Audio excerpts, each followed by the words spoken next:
Hey guys, welcome back to my channel. It's your girl Lena Emily, and today we are back with another video. And this video will be about the shy new girl meets the school baddies trope. So I'm not going to do so much talking, and without any further ado, let's get right into it. So back in like the early 2000s, I'll say, why was Hollywood obsessed with making the movies where, say it's a new girl who comes to the school, or if it's a girl who's already at said school, they befriend the popular girls or girl at the high school, or that said popular girl or girls like pick them out and befriend her, and then the relationship is just really weird because the popular girls, they more than likely don't even like the new girl or like other people within the clique, so it's just like they keep them around for what, you know. And then the relationships, they always tend to be very transactional, like I get something from you, you get something from me. They're always like using each other, or it's just never like really genuine or real. And I believe this is because of the phenomenon and the social capital of the who you are around effect. And for examples of this trope that I'm going to use today in this video will be from the two movies Mean Girls. We all know that movie. That was released in 2004. And then the second movie I'll be using for reference is Lifetime's Girl Fight. I don't know how many people have seen that. I know it's not as popular as Mean Girls. Lifetime Girl Fight, that was released in 2011. Now, in these two movies, for the shy girl, or I guess the new girl, these two things always seem to happen once she started to surround herself with said popular girls. One, it increases her level on like the social hierarchy, especially within the school. And then two, from afar you seeing those girls, something maybe that you like about them, or just how they carry themselves, since that girl usually doesn't have that, they're not always manipulative from jump or something like that, for example. Then once they start to hang with those said girls, it's like you take on their traits sometimes even, or it just boosts your self-esteem to just be around them and be in their presence. And then when y'all are all together, say walking around school or something, it's as though just everybody is blending into one. And I feel like you can really tell when that happens, hence why then once a new girl or shy girl starts to hang with the popular girls, she always changes how she dresses, her hairstyles, hair colors, just her attitude. Like I said, that girl might become more manipulative, more just really not how she used to be. All those things about her start to change when she starts to hang with those popular girls. It's like you're just becoming a clone to them. And then also that girl will begin to get more attention, and I noticed a big one in those movies are from boys. They always get attention from guys now, rather it be since guys maybe see them hanging with the popular girls now, like guys will seek them out, or it's just easier now if said girl approaches a guy, the guy will be more willing to like talk to her, where like before, just a few months ago or a few weeks ago, even a few days ago, when she was just on her own or maybe hanging with less popular girls or whatever, the guy maybe didn't want anything to do with her. But now because he sees her with those other people, it's more easy for that girl to get attention, talk to them, hook up, whatever the case may be. Now, both of these movies, they started somewhat very similar, but then toward the middle of each is where both went two different routes for two totally different reasons. But first we shall dissect Lifetime's Girl Fight. Now, as I stated, Girl Fight was released in 2011, but this movie, unlike Mean Girls, is actually based on a true story. So this movie is about high schooler Haley. She is a junior in high school.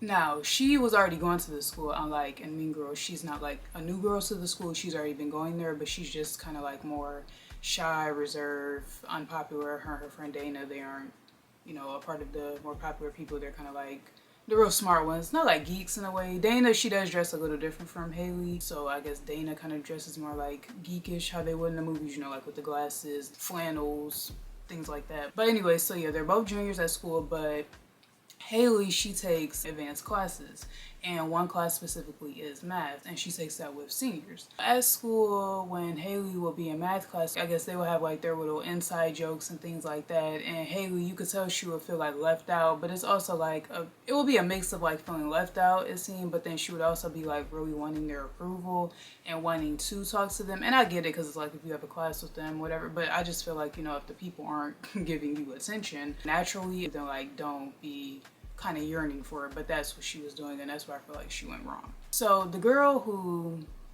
was a senior in Haley's math class with her was Alexa. And Alexa, it was her and 4 girls who were a part of like the little clique. So it's 5 of them in total. Alexa, Kristen, Lauren, Taylor, and Becca. So yeah, it was 5 of them in total. And one day after school, Haley, she worked at a diner not too far from the school, and all 5 of them, they had came to get something to eat. And I guess they were like short on money for the bill, but when Haley had recognized them and like Alexa recognized her from math class, like they were kind of like making little jokes about like maybe getting one of the girls to like wash the dishes to cover the bill, but Haley, she was just like, you know, that's okay, whatever, I'll cover it for y'all. And I guess Alexa took that in a way like, you know, okay, you did us a favor. So that's when she kind of started to form a friendship with Haley and like start to invite her to things, bring her around more, blah, blah, blah. And once that happened, that's when Haley kind of started ditching Dana, and in the movie, like, you really want to see scenes with them 2 together anymore. Haley had then started to hang with Alexa and her clique more. And you really couldn't tell when Haley had started to hang with the other girls that all of them, minus Alexa, really didn't like her. Becca, she really didn't talk too much, so you really never could tell throughout the movie until like the end without explaining what happened. But you really couldn't tell that the rest of the girls didn't like her off bat, but eventually started to show. So Alexa, when she had started to invite Haley around and everything, the first thing she invited her to was, I believe it was just like a little game night she was having at her house. The whole clique was invited, and then like they had invited some guys over. But I think the big thing is what the other girls didn't like about Haley and like kind of started their dislike toward her was because Alexa, say if her and one of the girls, like her and Kristen for instance, didn't see eye to eye on something, then Alexa would say something and kind of like shut it down, and like Kristen, if she like said something back to her, then like Alexa would kind of give her that look. Y'all probably done seen that in like them other like little high school movies and stuff too, where like the leader of the clique, like if you say something back to her, then like, you know, she's be real snappy and stuff with it. So that's like kind of how it was. But I guess when, say, if Haley and Alexa had a disagreement or something, and say Haley kind of snap back at her, Alexa wouldn't like get mad at Haley or like snap them back at her or give her that look like, okay, why'd you just say that to me? Like, she would kind of let her get away with things that she wouldn't let the other girls get away with in a way. Basically, after that first invite though, just throughout the movie, Haley, she really didn't change too much how she dressed, because like I said, even when she would hang with Dana, she was the girlier more of the 2, so like she would wear more wedge heels, mini dresses or dresses over leggings and things like that, unlike Dana. So she really didn't change too much how she dressed, but then she would do like makeup, highlights in her hair. So that pretty much changed, and then just her not hanging with Dana no more, completely ditching her. And even when Haley's birthday had came around in the movie, Alexa did something for her then, and yeah, so they were just like getting more close. So as I stated, with Haley being able to get away with little jokes and comments and things that the other girls couldn't, one day at lunch at the table, it was the whole clique, including Haley and Kristen and Lauren, I believe. They were drinking pop and like trying to have like a little burp off or whatever, but they had like ran out of their soda, so they both had left the lunch table and they were going back to the vending machines to get more pop. When they left, I think the third girl had left with them too, because only at the table remained Becca, Alexa, and Haley. And basically, Haley, she had made a comment. She was like, Kristen has no class. So Becca, she kind of like side-eyed her or whatever, because I guess she was kind of looking to see too, like if Alexa was going to say something or like check her about it. But Alexa, she had like made a little comment, but then she kind of just like laughed it off, and she was like, just, you know, chill, I'm just joking with you, da da da. But if anybody is gonna talk about Kristen, it'll only be me. So it's like she kind of let her get away with it. She laughed it off. I don't know, it's like, I guess she still kept it in the back of her mind. It was weird, but yeah. So that was that. But basically, in the one scene where Alexa was doing something for Haley's birthday, she had like took her out back at her house, and they had like set up a whole pinata and like cake and stuff, while Haley and Alexa and everybody was back there watching her hit the pinata.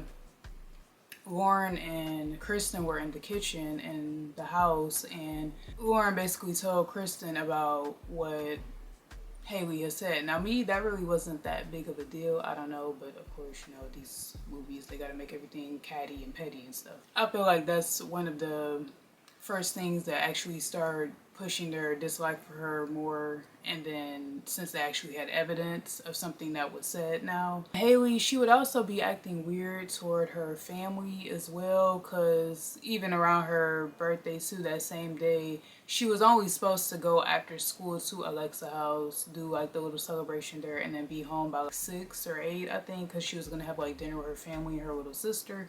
But she ended up just staying there all night. She didn't get home till, I think it was like 10 or 11. Then like her mother, father, obviously they weren't happy with that, but she was just like giving them attitude, and you could just tell like she was changing, like her attitude. Why are you changing, you know, on the people closest to you, your family, the people who are always gonna have your back, just for these girls you just met, just befriended? Half of them don't even like you. So fast forward in the movie though, this one scene, Alexa and Haley, they're in the bathroom. I think they were like doing each other's hair or something like that, or makeup, one of the two. And Alexa, she had left real quick because she had went to her locker to grab something. And basically Dana, she came in, she spoke to Haley, but Haley was just like acting real weird, you know, like she kind of really didn't want to talk to her.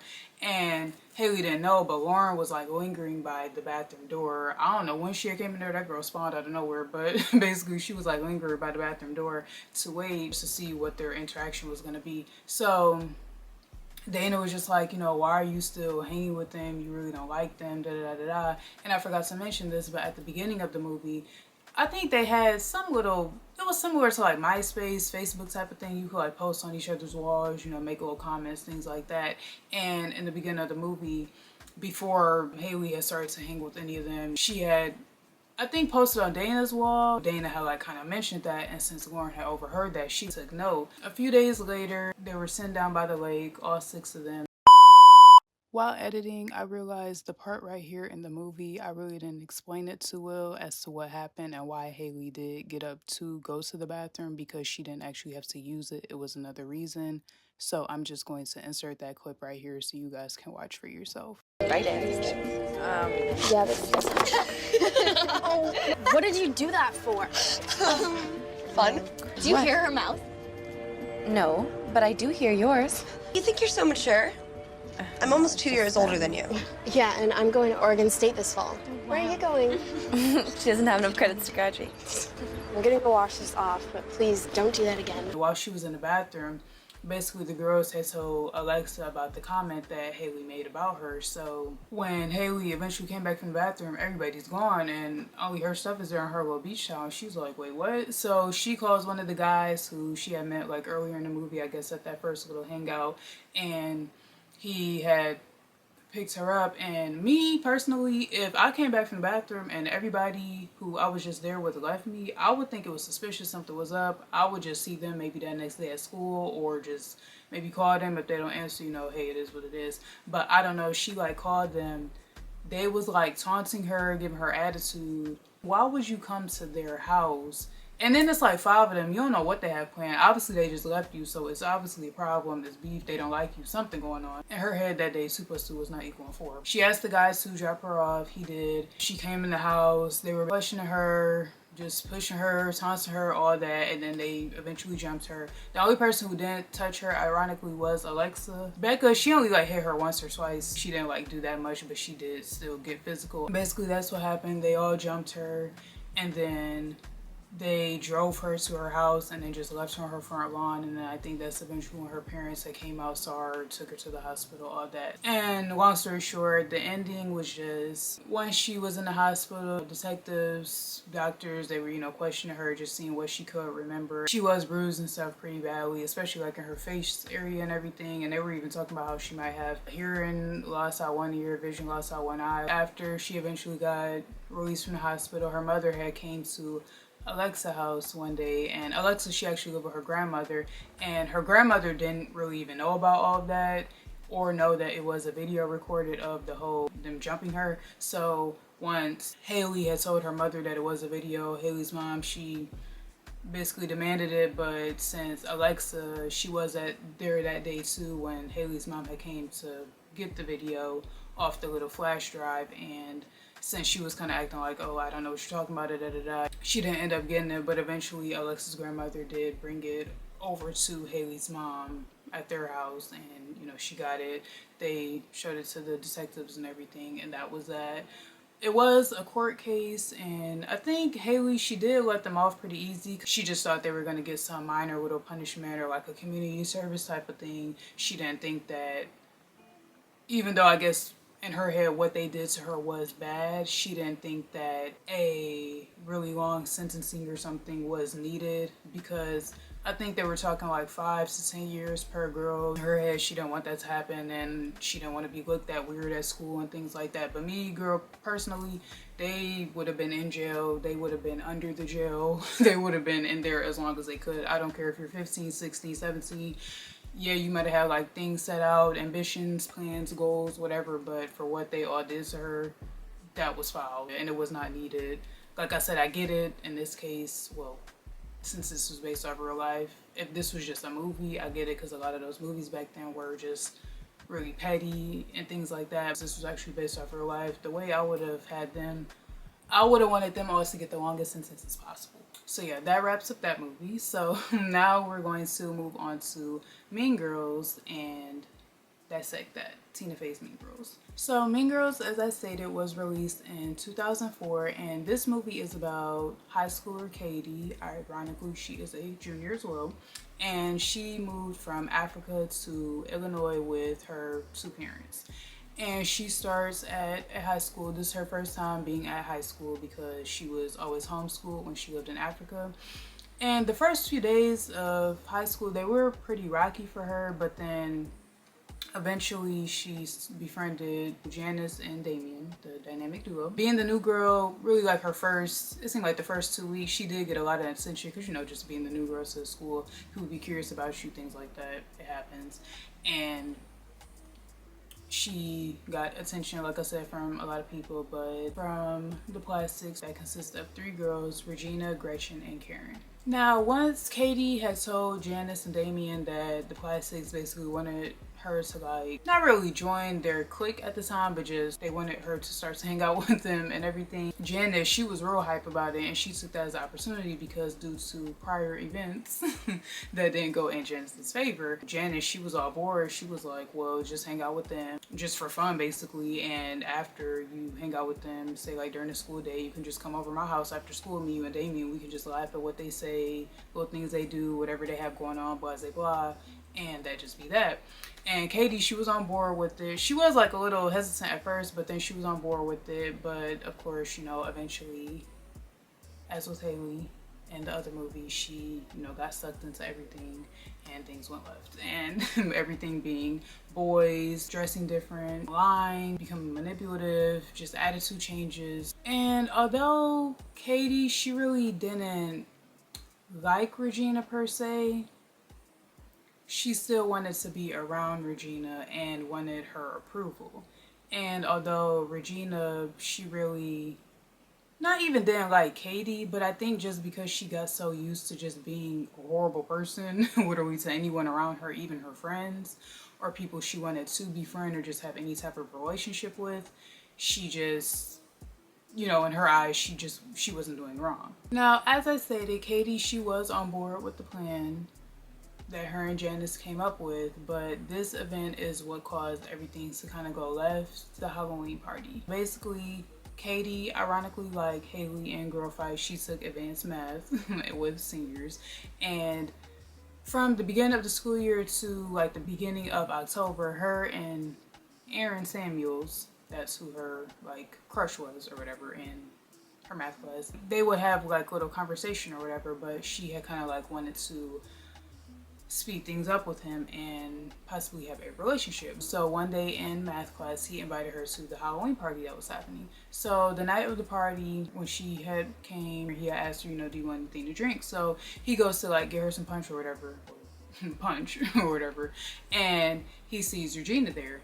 And they speak, and Regina, being the evil person she is, she senses that Aaron has taken interest into Cady, and, you know, he was kind of excited, you know, like, yeah, she's here, I invited her, da da da. So she then takes that as an opportunity to kiss him in front of her. Cady, obviously, that hurt her feelings. She got mad. She left the party, and she went back to Janice and Damien. I think that was Janice's house, who she had went to that night of the party, and she told her what happened. So scratch the first plan they made of just Cady, you know, hanging out with Regina just for laughs and giggles. Now she's like, okay, now we're gonna actually plot to ruin her life. They made a 3-step plan they were gonna do, which was ruin her body, turn all her friends against her, and break her and Aaron up. Now this is what Cady did. It's like whenever they made a plan, Cady, she was on board with the plan. She knew what she had to do. But then even going along with this plan, like the new plan now, her behaviors toward Janice, Damien,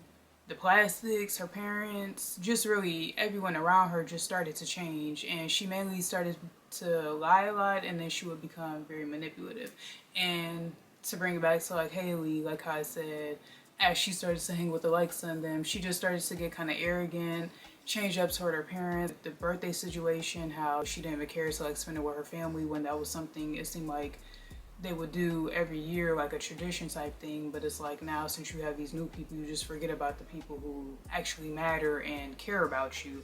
And in this case, Cady, she did the same thing and just really just started to act weird toward everybody. And here are 4 examples where Cady has started to act weird toward like each person in her life. First was Janice and Damien. A little later on in the movie, Janice, she had invited Cady to a art show because, yeah, she was an artist, but Cady had told her she couldn't attend because she was going on a trip to Madison with her parents, which wasn't a lie, but Cady didn't end up going on the trip to Madison because something happened, and basically she had ended up having a house party. But then rather than telling Janice, explaining that situation to her, and then like, okay, but after your art show, just pull up to the party, da da da, you know, like a normal person would do. Like, she just didn't tell her anything, and then that kind of like backfired in her face in the end. So yeah, that was that. Then with Aaron, she really just, he was like the main person she really got manipulative with, for real. And first it started with her lying in math class about being as smart as she really was, because obviously you're a junior taking senior math, you're smart, math is one of your strong suits. But she then started to like fail and just do really bad at quiz, test, homework, all that, just to like get attention from him, get him to like her, so that, I don't know, in her head she thought that was like gonna make him want her, or just, I don't know what she thought that was gonna do. But yeah, then with her parents, she basically lied to them about having a house party because she told them that she was gonna be at Janice's art show, but then really she was having a party. And then with the Plastics, she would be telling them each other's secrets, and just the group was basically falling apart. And not that it was completely her fault, but she was kind of like behind it a little. Cady, she was basically just steering off from that original plan and just really becoming a mean girl. Cause you are a mean girl! You're a bitch! Cady, she also ruined Regina's body with the calcium bars, because I guess the calcium bars, they were supposed to give you protein, help you pack on weight. Eventually in the movie, who Regina got with after she broke up, well, Aaron broke up with her, the guy Sean, he told her like the coach would give them those bars. I think he was like on the wrestling team, to help them pack on weight. So Cady, she would be giving Regina those calcium bars that were secretly making her gain weight. And then being plastic, you know, you had to have a certain physique and look or whatever. And because Regina was gaining weight, she couldn't like fit those little mini skirts, crop tops, things like that anymore. So she would be having to wear the sweatsuits and stuff like that. But being plastic and knowing the rules of being plastic, you could not wear sweatpants, jeans like that multiple days of the week. So that then caused Karen and Gretchen to not really want to hang with her anymore and call her their said leader. And also then with them knowing the other stuff that Cady was telling them, that Regina was saying about them, and then like Gretchen letting Cady know about how Regina really felt about her and things like that, it just caused a big domino effect of, that's how the Plastics kind of then turned on their leader. And that's always funny to me when I think about it, because Karen and Gretchen in a way are kind of the reason why, even though at the end of the movie, Janice and Damien did end up being back friends with Cady for the second, when they were like not a little trio anymore, Karen and Gretchen are kind of the ones behind it, because it's like after they weren't really talking to Regina anymore, they are the ones who were starting to try to make Cady their new leader, and then convince Cady to have that party that night when she was just gonna go on to the Genesis art show. So I always find that kind of funny, because I feel like that's never really pointed out in the movie, but they are the ones who kind of like then started that, because that's why then that night when Janice and Damien pulled up on Cady and was like, oh, what's this? Then she was at loss for words. But things also didn't end up going in Cady's favor, because even though she was doing her little dirt in the background, like people were eventually beginning to clock her seat in a way, because Regina, since she found out about the calcium bars and what they were actually doing to her body from Sean, she had that little where she started screaming outside the car when they had left the party, and then she had eventually like leaked the whole burn book at the party, Aaron, how like manipulative Cady was trying to be with him still up in that bedroom at her house, and how she basically told him, because since she was drunk, she kind of had what she called word vomit, and she explained to him that she was just failing math on purpose to get him to like her, and just other stuff she was saying to him. He eventually just peeped that she was being a Regina clone. Now, as I stated, once Regina eventually leaked the burn book around the school, the whole junior class, well, of the girls, just they went up in a haywire. Like everybody was fighting, arguing, everything. That scene was so funny. But their principal, Mr. Duvall, he was able to get everything under control, and he had called all the girls to come to the gym. Miss Norbury, she had did a little workshop with them and had them confront each other, especially within like the little cliques, the girls who are on the sports teams, the Asian girls, the black girls, and the artsy girls, just all the different cliques, just like confront each other, just say how you feel, just all the pettiness and stuff. I think that's what she was kind of trying to get to stop or whatever, and just, you know, be real within your group. Then she also had them basically write apologies to each other, and what you were to do was, once you raise your apology to the person in the crowd, then you like fall back, you turn around and you lean back, and then into the crowd, everybody catches you, and then like on to the next person.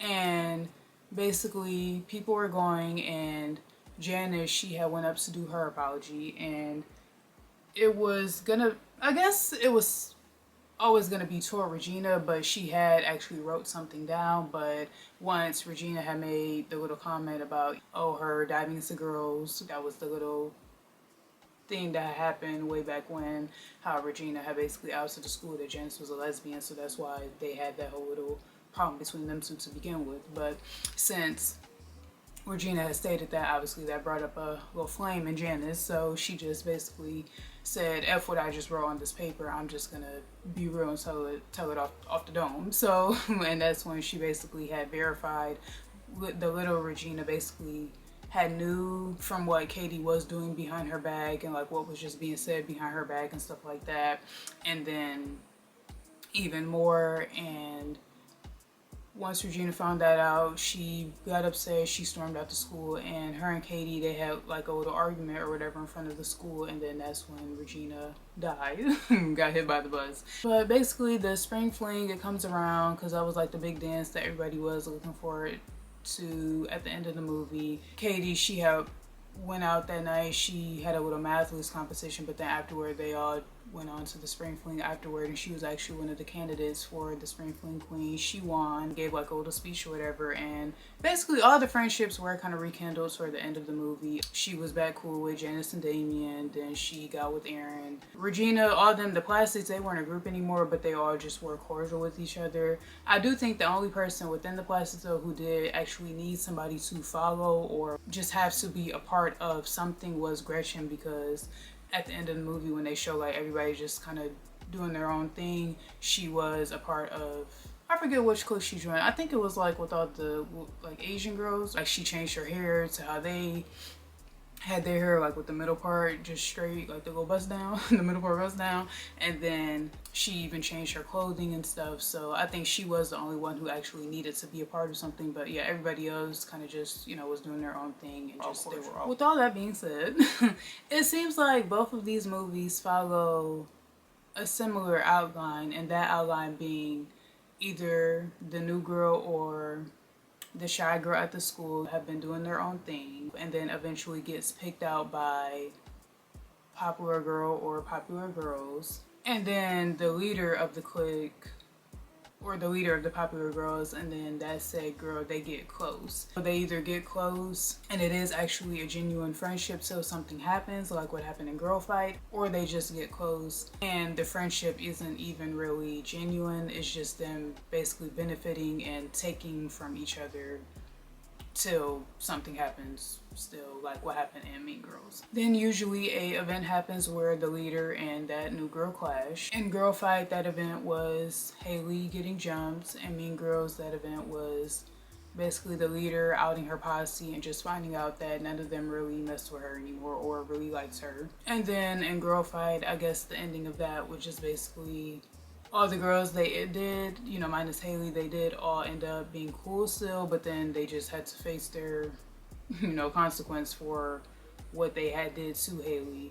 But then in Mean Girls, everybody basically just went on their own wave and just did their own thing. So now let's get into why these relationships really end up falling apart. I'm gonna take it back to my initial question of why do we want people who are manipulative and who really don't like us to be our friend? I think the main thing is imposter syndrome, but on the new girl's part. In this case, the imposter syndrome is, I guess, when you really don't feel like you are good enough or deserving to be or around said group of people. In these movies, once that new girl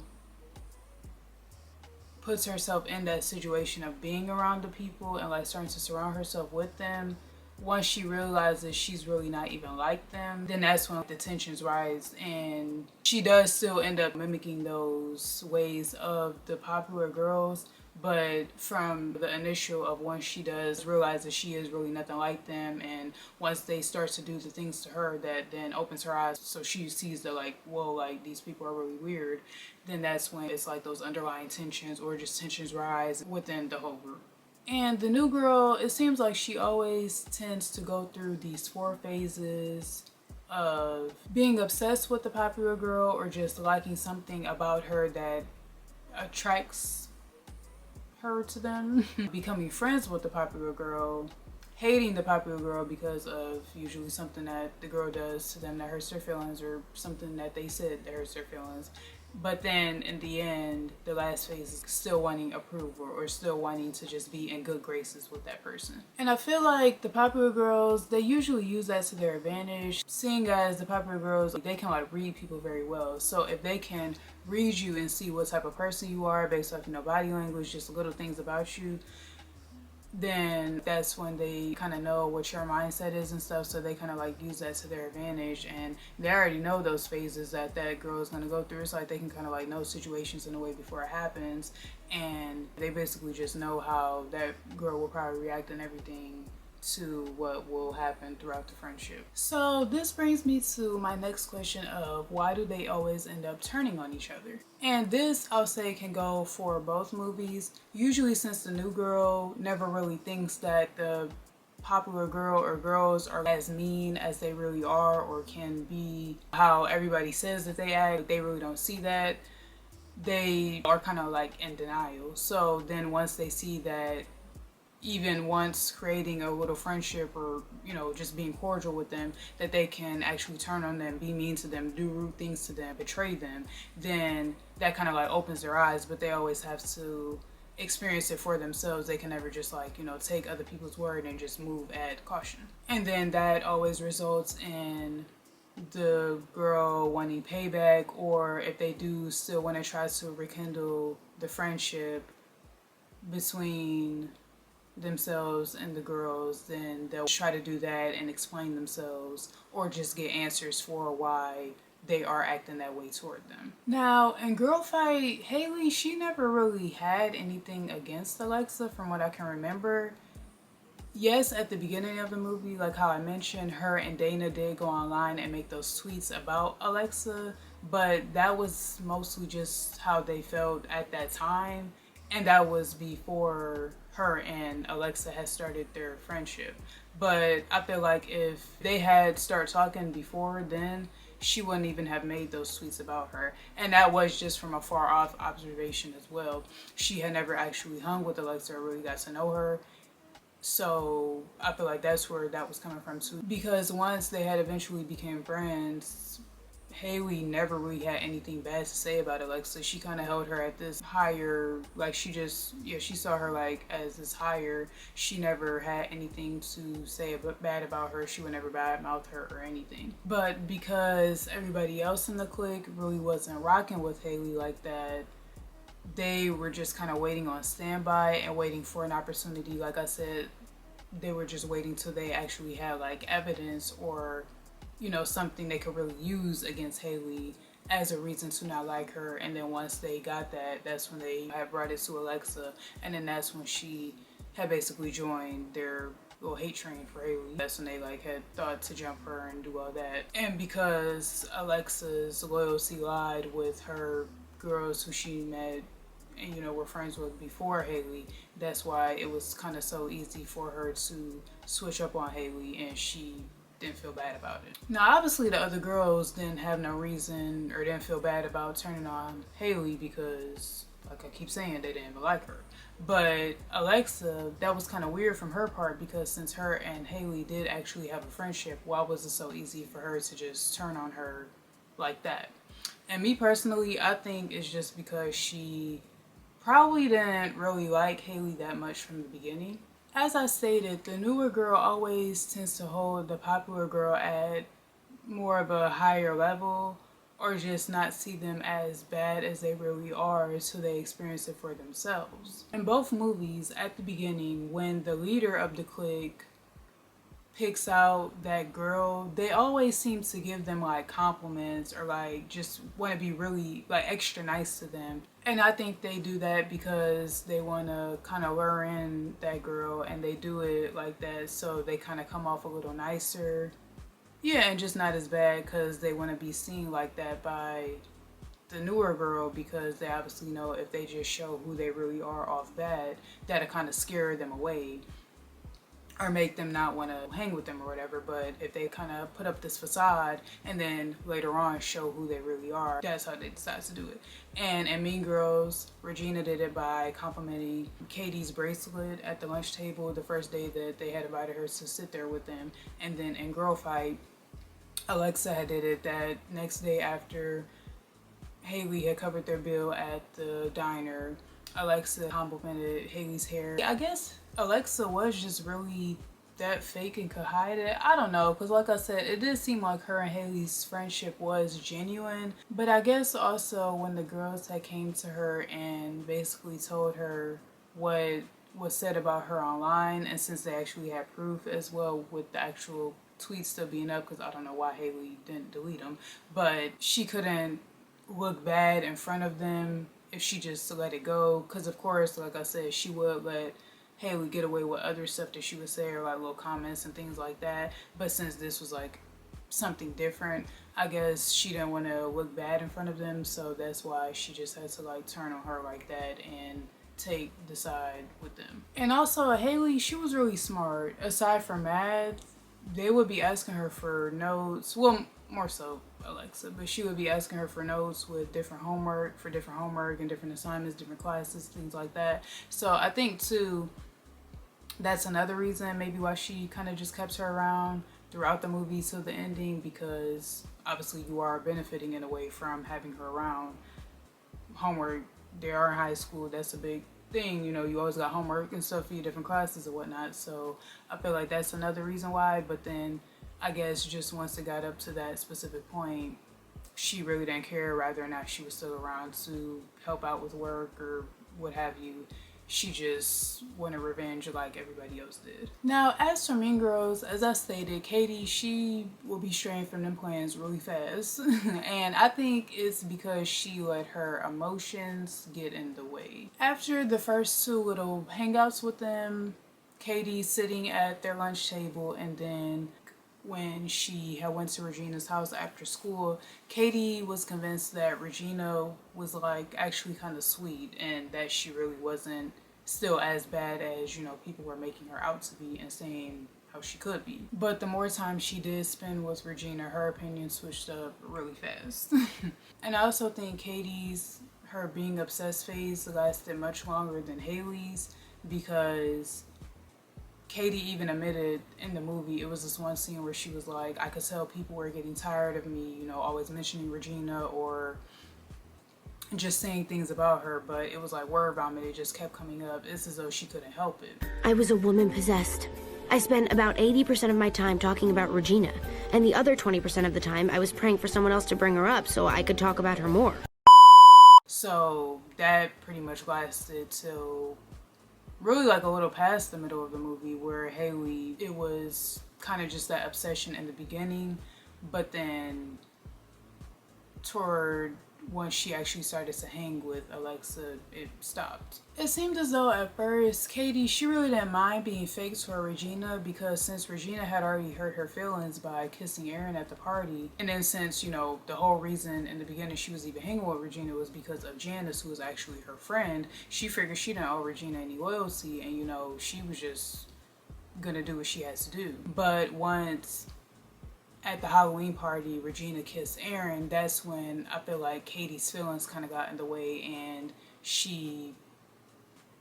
the little she was supposed to do, you know, just hanging around them from time to time or whatever, it was kind of like tunnel vision, and it kind of just like took over her mind. And I do think if that kiss didn't happen at the party, Cady wouldn't have thought of Regina in a bad light just yet, but then I do think something just still would have eventually happened that would have made her switch her views and perspectives on Regina, because like I said, how Regina just acted toward anyone in her life, she just didn't care. So if it wasn't that, it would have been another thing. Now, seeing as Cady was having her own problems with Regina, she would be telling Gretchen about that, and then since Gretchen kind of secretly had her own things going on with Regina, and around like Christmas time, since more, it seemed like a little animosity and stuff started to stir up between them two, it was something they could both bond over, their dislike and hatred for her. Real quick, no shade, but like Gretchen, she should have been going out that quick. Like how much stuff that would be happening. But I guess since Gretchen was just a natural born follower, or like that's just how she acted, because like how I said, even toward the end of the movie, she had to find her a whole new other clique to like join and just follow after them. That's why she decided to stay. And then also, in the words of Cady, because being with the Plastics was like being famous. People looked at you all the time, and everybody just knew stuff about you. Also, once Cady and Gretchen had started bonding over not liking Regina, Gretchen had started telling some of Regina's secrets and things, and maybe how she really felt about Cady toward her. But I think that's when it also woke up the thought in both of their heads, okay, well, if she actually feels this way about us, she's probably has said things or feels maybe a different way that she may not have told Karen yet about her. So that's when that infamous four-way phone call had happened, and at the end, Regina, she basically called Karen a slut. Well, she called Karen a slut. That's what Gretchen had told Karen that was said about her, but then to her face, well, in her ear on the phone, she called Karen a whore, and then that's when basically all three of them had simultaneously felt that way about her, and we're just like, okay, we're done with these. So yeah, with Cady, I feel like toward Regina, since she kind of just let her feelings get in the way, and then she would just kind of act kind of impulsive with certain things, that's why her and Regina had turned on each other from her end. But why Regina turned on Cady, like I said, I really don't think Regina specifically turned on her.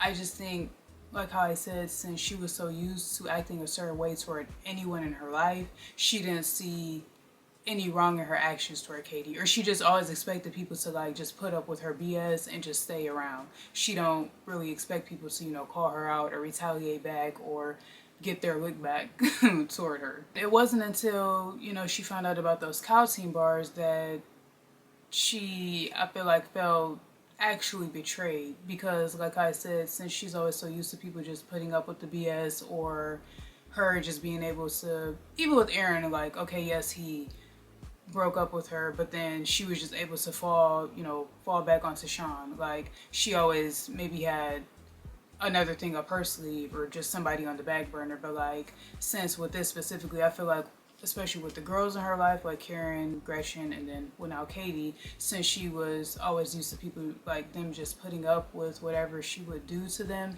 she was never used to anybody getting payback toward her. But with what Cady did, lying to her about those calcium bars, that was really petty and sneaky. And since Regina is only used to her being able to be petty and sneaky, I feel like that really opened her eyes to like, oh, somebody can really do this to me.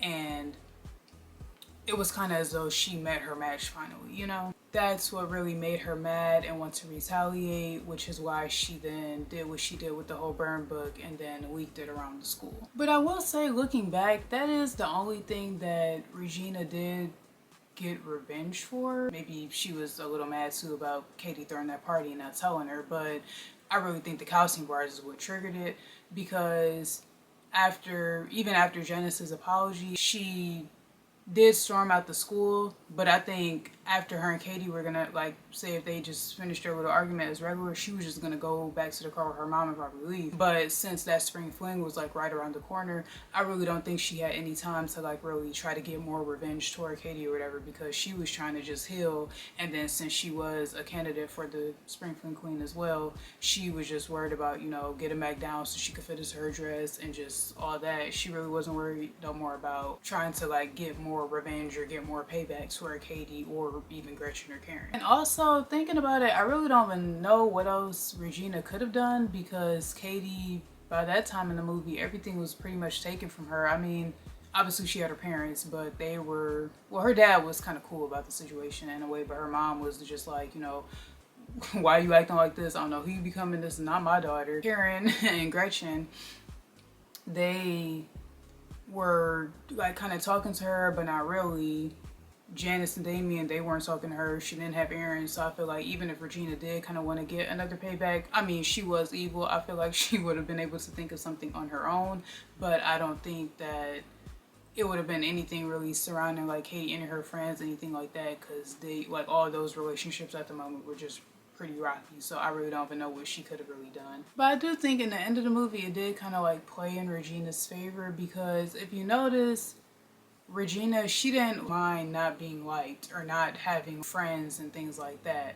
But I feel like all the people who were her followers, well, I'm not going to speak so much on Karen, but like Gretchen and Cady, I feel like they did, like, it bothered them when, you know, people didn't like them, or when they weren't liked, or when they didn't have a friend, or when they had to be alone or something like that. Or like even in the scene when after the little fight within, like, with all the junior girls in the hall, when they were first coming into the gym, like once everyone was seated and then Cady like walked in by herself, you could just tell how uncomfortable and stuff she felt. And yes, like, granted, since people were directly talking about her and just like giving her those stares, I guess it was kind of more pressure, but still, Regina, she didn't mind being the outcast, but it's like Cady, she did, that bothered her. So I feel like that was kind of a revenge Regina kind of got on her without actually having to even do anything. Now, in conclusion, I did want to take just a look at 3 things, and these questions I'll probably just answer about each movie as a collective. So they are, well, how did these movies affect the culture? What do people take from them? And then, do the things that happen in these movies still happen in the present time today? And I also maybe want y'all to answer them like down below if y'all want, you know, feel free, you don't have to. So I think these movies were eye-openers to, I'll say, high schoolers at the time, and then probably people who were like just young adults, like people fresh out of high school. First with Girl Fight, like I said, since it was a movie based on real life, I think that was a big eye-opener, because as far as, you know, bullying, then how Haley got jumped, and just how mean and cruel girls can really be, even at such young ages, you know, 15, 16, 17. You don't think that at that young age that would be in somebody's mind, to 5 people, you know, jumping one girl and just doing all what they did to her for just so little of a thing she did, like a tweet that can be deleted, erased. She was friends with y'all, she obviously likes y'all, you know, that it was in the past. She even did that before she even was friends and talking to y'all, but it's like they just couldn't see past that.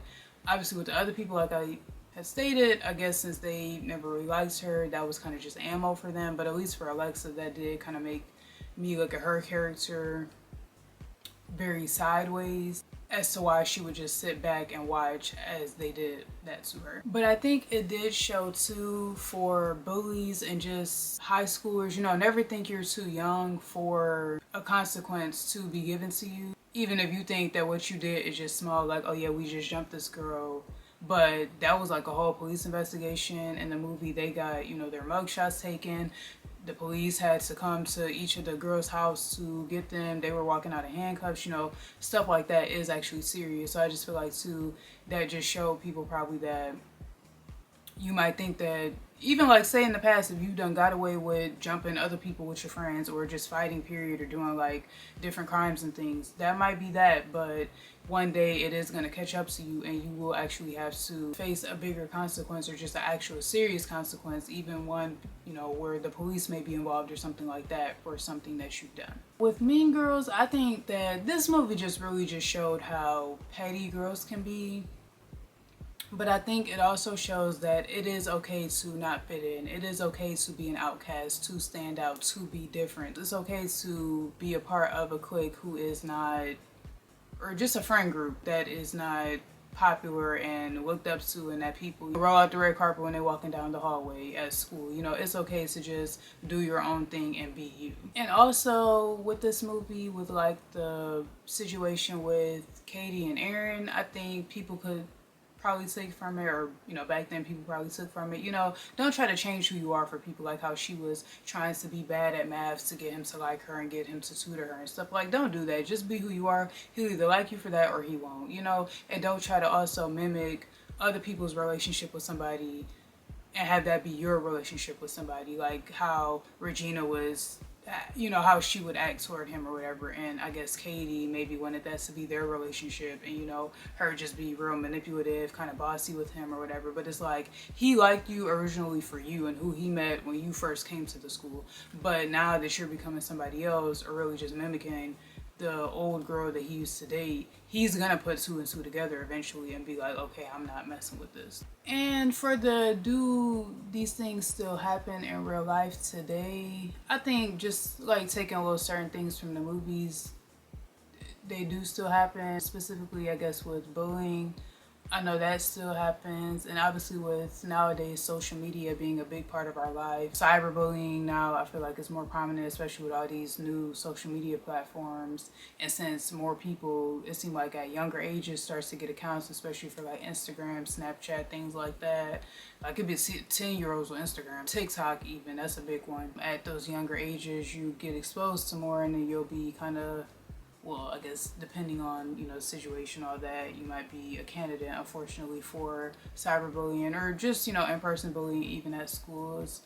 I do think sometimes it does depend on where you go to, what school you do attend.